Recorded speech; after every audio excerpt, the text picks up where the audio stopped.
Hello dear students.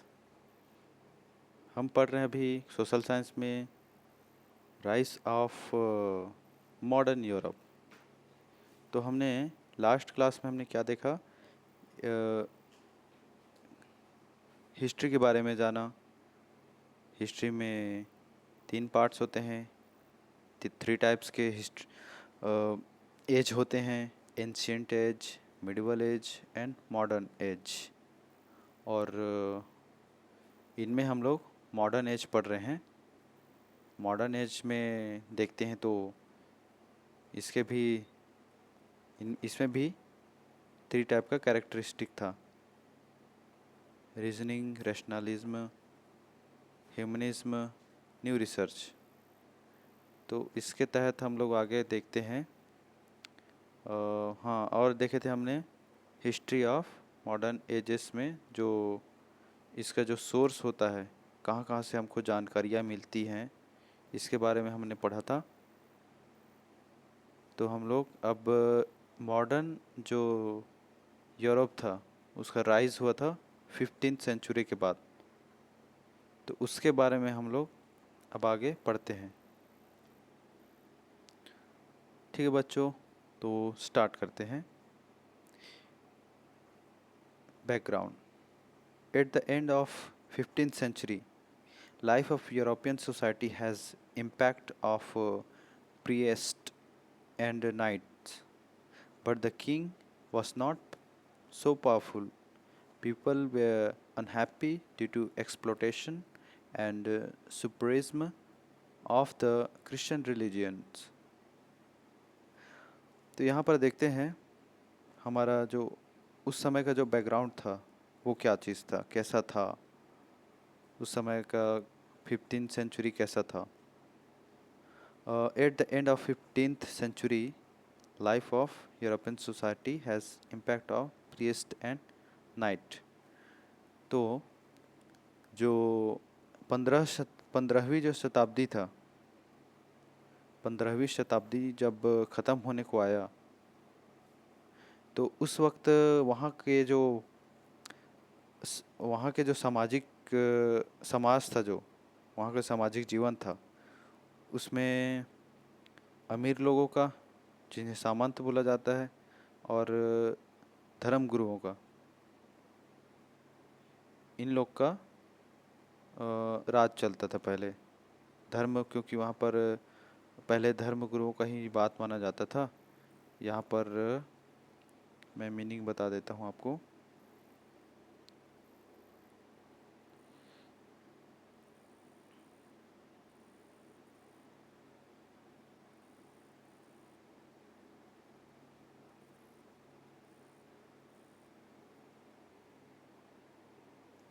यहाँ पर जो जो चीज़ों की मीनिंग मैं बताऊँगा, आप लोग उसको लिख लीजिएगा, वो इम्पोर्टेंट है। इम्पैक्ट,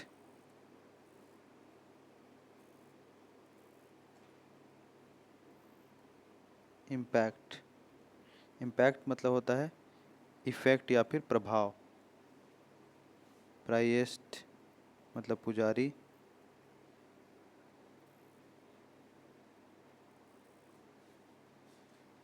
नाइट मतलब होता है योद्धा या फिर अमीर लोग, सामंत बोला जाता है उसी को। तो उस समय सामंतों और धर्म गुरुओं का, प्रायश्चित मतलब होता है धर्मगुरु, तो धर्मगुरुओं का ही उस समय वर्चस्व था या फिर बोलबाला था। But the king was not so powerful, परंतु जो राजा था वो पावरफुल नहीं था, क्योंकि वहाँ पर धर्म गुरुओं की ही बात मानी जाती थी उस वक्त। आगे देखते हैं। People were unhappy due to exploitation and superism of the Christian religions. तो वहाँ पर यूरोप में ज़्यादातर क्रिश्चियन धर्म ही माना जाता है। तो वहाँ पर शोषण होता था लोगों में, जो है ना,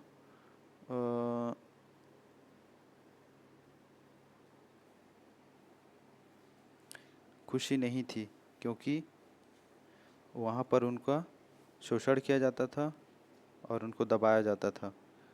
और आगे देखते हैं।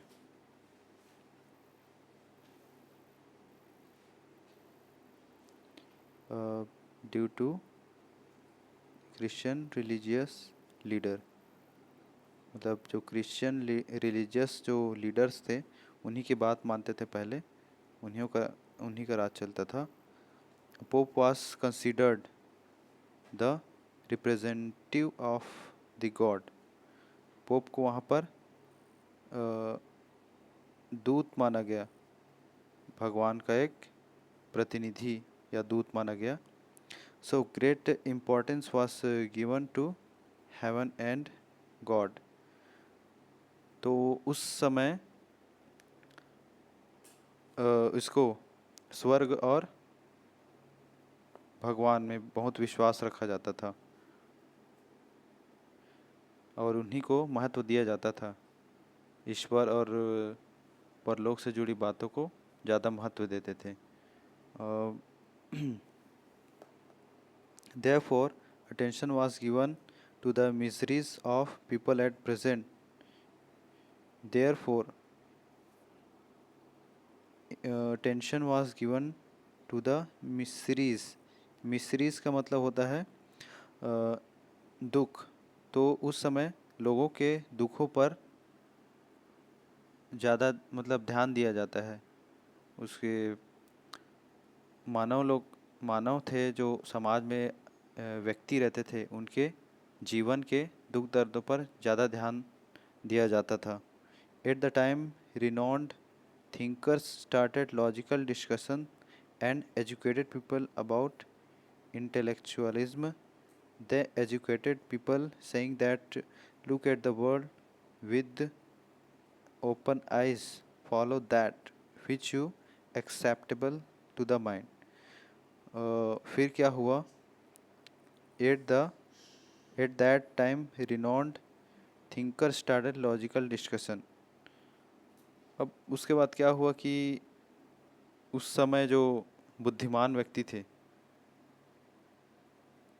बुद्धिमान व्यक्तियों ने जो प्रबुद्ध विचारक थे उस समय के, उन्होंने समाज में जो प्रचलित था, जो भी विचार या फिर जो भी तर्क था, वो जो भी प्रचलित हो रहा था उस समय, तो उसके आधार पर वो लोग सोचने लगे और लोगों को बुद्धिमानी की बात करने के लिए कहा। बुद्धिनिष्ठा का वो लोग महत्व समझाने लगे, लोगों को शिक्षा देने लगे कि विश्व को, यहाँ पर देखते हैं, look at the world with open eyes, follow that which is acceptable to the mind. तो जो बुद्धिमान व्यक्ति थे उन्होंने लोगों से कहा कि विश्व को खुली आंखों से देखो और जो बुद्धि को स्वीकार हो उसे ही मानो, है ना। जो आपको जो सही लगता है उसी चीज़ पर विश्वास करो, ऐसा बोला गया। यहाँ पर देखते हैं इसमें क्या लिखा हुआ है। Faith in intelligence means the power of thinking logically and believing it to undergo deeper facts and to make decision by oneself whether it is right or wrong। तो मनुष्य की सोचने व तर्क करने की शक्ति पर विश्वास करना, तथ्यों की तह तक जाना, उसकी गहराई तक जाना तथ्यों की, और स्वयं खुद ही निर्णय लेना आप कि क्या उचित है, क्या सही है और क्या नहीं है। तो इंटेलिजेंस मतलब वही होता है कि आपकी सोच पर निर्भर करता है वो चीज़, आप फैक्ट चीज़ को मानते हैं या फिर किसी चमत्कार पर या फिर अंधविश्वास बोलना चाहिए उस पर विश्वास करते हैं। वहाँ पर लोगों का वही कहना था जो बुद्धिमान व्यक्ति था यूरोप में। नेक्स्ट आगे देखते हैं।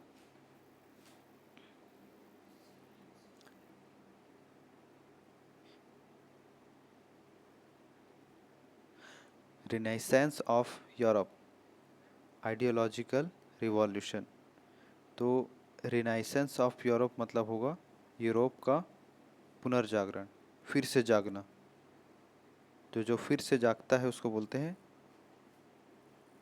ये रिनाइसेंस, मतलब पुनर्जागरण। आइडियोलॉजिकल रिवॉल्यूशन, आइडियोलॉजिकल मतलब वैचारिक, रिवॉल्यूशन मतलब होता है क्रांति।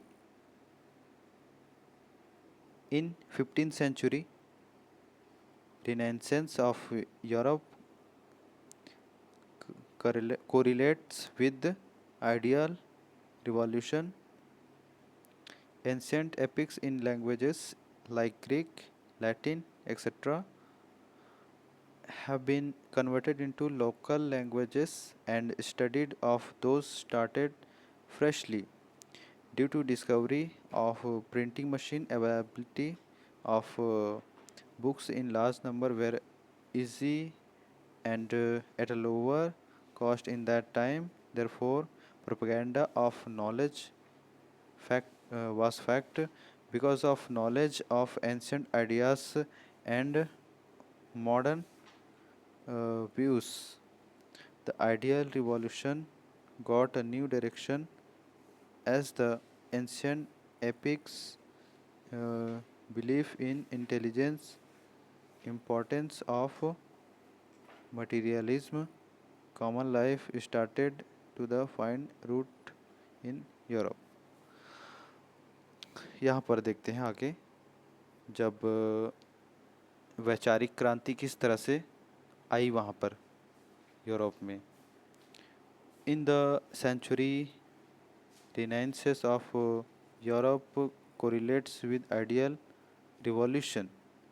तो जब 15th सेंचुरी में यूरोप में जब पुनर्जागरण हुआ, दैट मीन्स वैचारिक क्रांति, वैचारिक क्रांति मीन्स आइडियोलॉजिकल रिवॉल्यूशन स्टार्ट हुआ।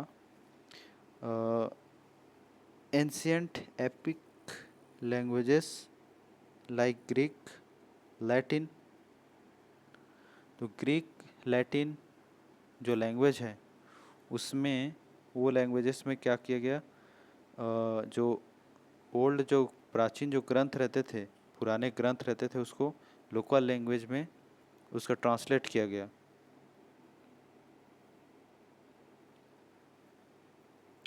have been converted into local languages and studies of those started freshly।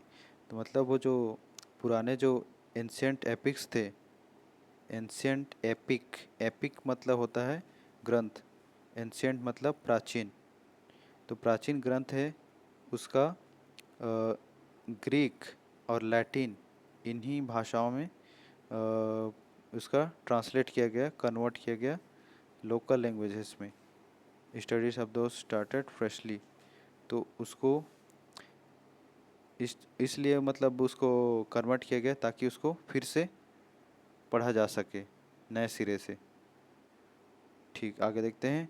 Due to discovery of printing machine, availability of books in large number were easy and at a lower cost in that time. तो उस समय क्या था, छपाई का जो machine था, जो प्रिंटिंग मशीन था, उसका वो हो चुका था, इन्वेंशन हो चुका था, आविष्कार हो चुका था। तो उसकी वजह से जो है बुक्स जो है ज़्यादा से ज़्यादा संख्या में हम लोग, मतलब उस समय आसानी से और कम कीमत पर अवेलेबल होने लगी। ओके, आसानी से उपलब्ध होने लगी। उसके बाद क्या हुआ देखते हैं। Therefore propaganda of knowledge was fact fast because of knowledge of ancient ideas and modern views। उसके बाद क्या हुआ, ज्ञान का प्रसार जो है तेजी से हुआ। ठीक है, ज्ञान का प्रसार जो है तेज़ी से हुआ। प्राचीन जो पुराने ज्ञान और नए नए विचार, उस दोनों का स्टडी किया गया। तो उसके स्टडी से जो आइडियोलॉजिकल जो रिवॉल्यूशन था, जो वैचारिक क्रांति थी, उसको इंस्पिरेशन मिला। As the ancient epic belief in intelligence, importance of materialism in common life, etc. started to find roots in Europe. अब क्या है, जो प्राचीन जो ग्रंथ होते थे उसमें बुद्धिमान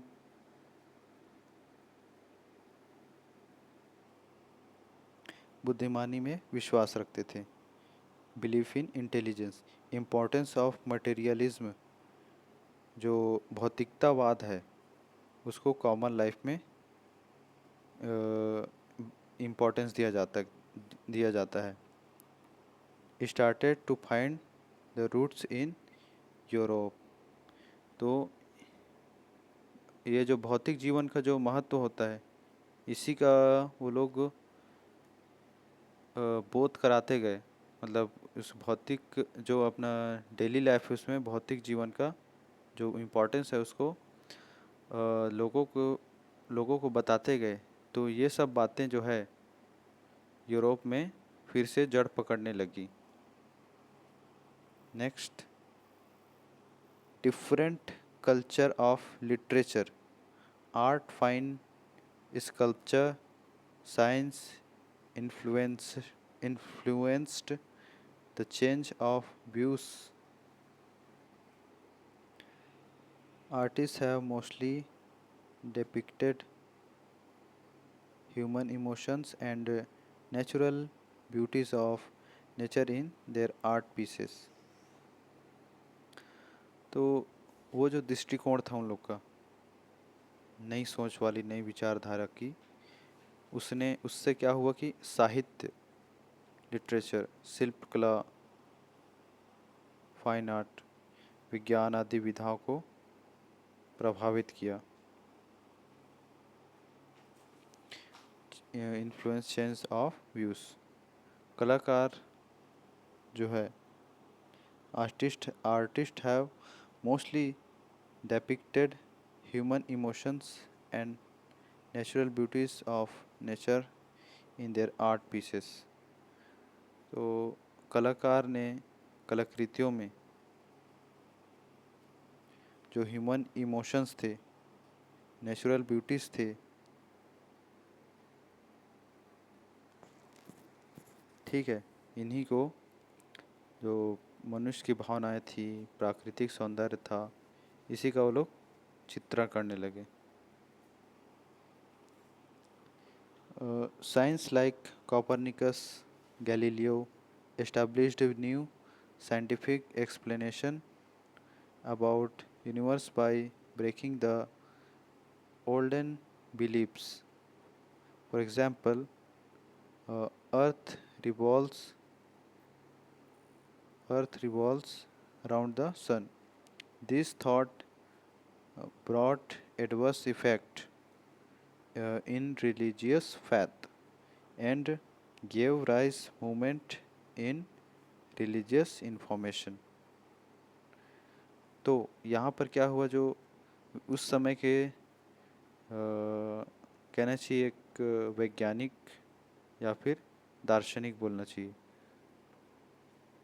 कॉपरनिकस और गैलीलियो, ये जो इन लोग क्या थे, खगोल वैज्ञानिक थे। मतलब जो एस्ट्रोलॉजी वाले जो रहते हैं उनको बोलते हैं खगोल वैज्ञानिक। Scientists like Copernicus and Galileo established new scientific explanation about universe by breaking the olden beliefs. तो उन्होंने क्या किया कि जो ब्रह्मांड के बारे में जो प्रचलित था, पुराने जो ख्यालात थे, जो पुराने सिद्धांत थे, उसका उन्होंने खंडन किया, मतलब उसको उससे अलग बताया उन्होंने, उसको खंडन करके कि नए जैसे पुराने समय में कुछ और प्रचलित था, तो इन्होंने नए समय में अपना सिद्धांत, नया सिद्धांत दिया। जैसे कि सूर्य नहीं घूमता, पृथ्वी सूर्य के चारों ओर चक्कर नहीं लगाती। पहले ऐसा लगता था कि पृथ्वी एक जगह पर है, सूर्य चक्कर लगाती है। लेकिन इन्होंने क्या प्रतिपादित किया, जय नया नियम क्या दिए इन्होंने, कि पृथ्वी एक जगह रहती है, नहीं नहीं, सूर्य एक जगह रहती है और पृथ्वी जो है उसके चक्कर लगाती है। Example, earth revolves the rounds the sun. Revolve मतलब चक्कर लगाना। This thought brought adverse effect in religious faith and gave rise movement in religious information। तो इन इस सब से क्या हुआ कि ये सोच इन सभी से क्या हुआ, इस विचार से जो लोग थे उन लोग का ध्यान उसके तरफ गया, वैज्ञानिकों की बातों पर, कि धार्मिक जो मान्यता थी उस पर आधारित जो विचार थे वो प्रभावित होने लगा और धर्म सुधार आंदोलन का स्टार्ट हुआ, रिफॉर्मेशन हुआ। रिलीजियस रिफॉर्मेशन बोलते हैं उसको। ठीक, आगे देखते हैं। Movement in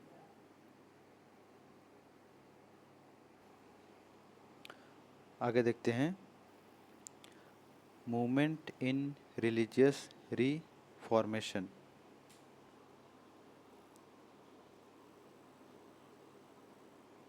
movement in religious reformation, इसका मतलब होता है धर्म सुधार आंदोलन। मूवमेंट मतलब आंदोलन, रिलीजियस रिफॉर्मेशन मतलब धर्म सुधार। Roman Catholic church has great control over the society in medieval Europe. Christian Holy Book Bible was written in Latin. Common people could not understand this language. Taking advantage of the ignorance of people, some Christian religious leader encourage malpractices.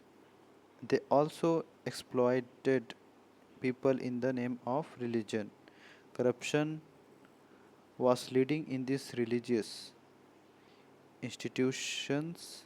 So, religious institutions.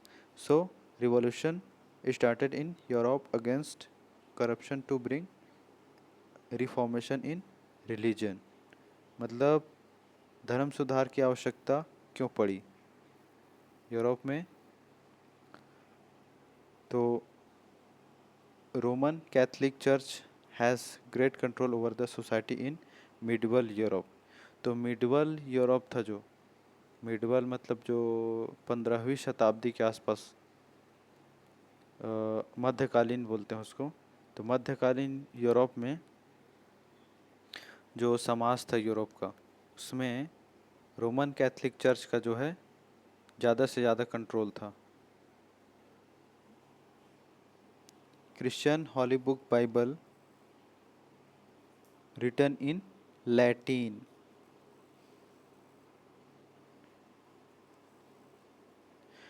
तो उस समय जो ईसाइयों का जो धर्म ग्रंथ था, ईसाई धर्म ग्रंथ बाइबल लैटिन भाषा में लिखा गया था। Common people could not understand this language. जो सामान्य लोग, जो आम लोग हैं वहाँ पर, वो लैटिन भाषा को नहीं समझते थे। Taking advantages of ignorance of people, some Christian religious leader encourage malpractices. They also exploited people in name of religion। अब क्या हुआ, उस समय लैटिन भाषा को ज़्यादा समझते नहीं थे, तो लोगों के जो इस अज्ञानता का अनुचित लाभ उठाते हुए ईसाई धर्मगुरु कर्म कांडों को बढ़ावा देते थे व धर्म के नाम पर लोगों का शोषण करते थे।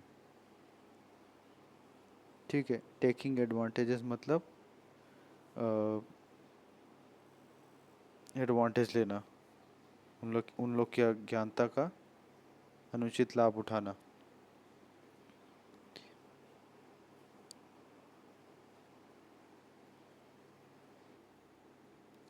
यहाँ पर इनकरेज का मतलब बढ़ावा देना होगा, इनकरेज, और मैल प्रैक्टिसेस का मतलब होगा भ्रष्टाचार। तो उस समय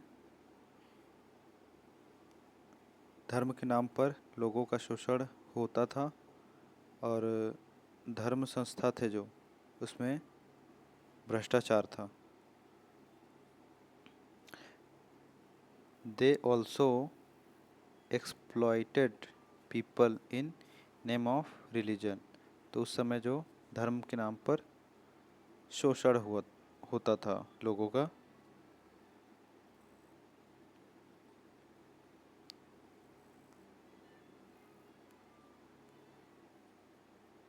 corruption was leading in this religion, corruption was leading in this religious institution. तो इस जो धर्म था उसमें करप्शन का बोलबाला हो गया था। So revolution started in Europe against corruption, bring reformation in religion. तो ये जो करप्शन चल रहा था इसके विरुद्ध में, इसके विरोध में यूरोप में रिफॉर्मेशन इन रिलीजन मतलब धर्म में सुधार करने के लिए आंदोलन छिड़ गया।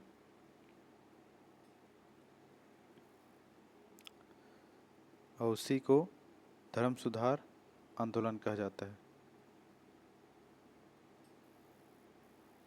आगे देखते हैं। Thinkers of the time raised voice against corruption prevailing in the religious institutions। तो उस समय जो विचारक थे, थिंकर्स थे, उन्होंने क्या किया, जो धर्म संस्थाएं उसमें जो व्याप्त जो भ्रष्टाचार जो फैली हुई थी उसके विरुद्ध उन्होंने अपनी आवाज़ को बढ़ाया, रेज वॉइस अगेंस्ट करप्शन।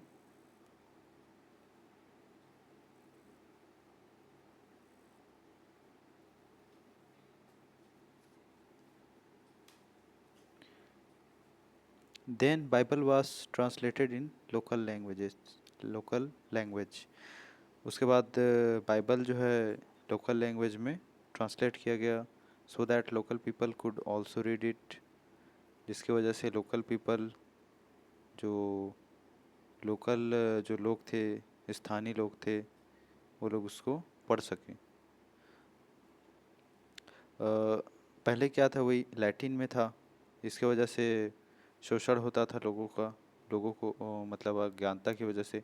उसके बाद इसको ट्रांसलेट किया गया लोकल लैंग्वेजेस में। आगे देखते हैं। So that local people could also read it, मतलब उसमें जो बाइबल था उसको लोकल लैंग्वेज में इसलिए ट्रांसलेट किया गया ताकि उसको लोकल लोग उसको पढ़ सके। German religious leader Martin Luther protested against this religious institution and gave his opinion।